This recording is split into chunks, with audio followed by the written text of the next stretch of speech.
the new Greek proposals. So I would like to ask what's the Commission's assessment on these proposals, and have you sent or do you plan to send in writing your comments? On Greece, technical work continues in order to try to bridge the difference between the different positions and to create the conditions for a unanimous agreement between all 19 members of the Eurozone. For this final push, the Commission is of the view that the ball is clearly now in the court of the Greek government, which needs to follow up on the agreement at the meeting with President Junckerr last Wednesday night. Our Commissioner for Financial and Economic Affairs, Pierre Moscovici, informed Greek government representatives yesterday afternoon that their latest suggestions do not reflect the state of discussions between President Junckerr and Prime Minister Tsipras Wednesday night, and those between Commissioner Moscovici and the Greek ministers Monday afternoon. Athanasios. Could you elaborate a little bit on that? They do not reflect the 20th of February statement and the discussions of Prime Minister Tsipras with President Jouncker. In what sense? In the fiscal part of the proposal or the further arrangements part of the proposal? And if there is a gap in the fiscal part, could we be a little more specific how big it is?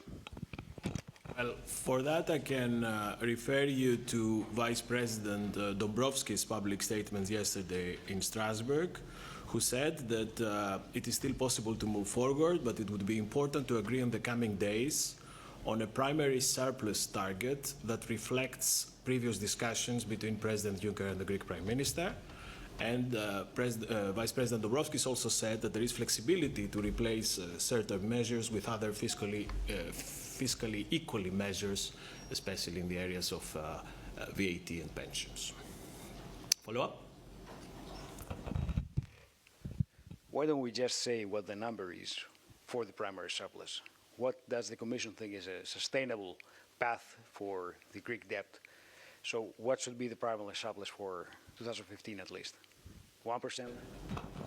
No, we're not doing this because we want the negotiations to take place where they should take place, not in the Commission press room. Tara? Is it true that Commission President Juncker is refusing to meet with Tsipras today around the summit? And if so, why? I think the conditions for such a meeting were clear from my opening statements, but I can tell you that the only commitment, direct commitment for President Juncker today is his participation in the EU CELAC summit. Anything else on this issue? We could move forward to others. Manoli.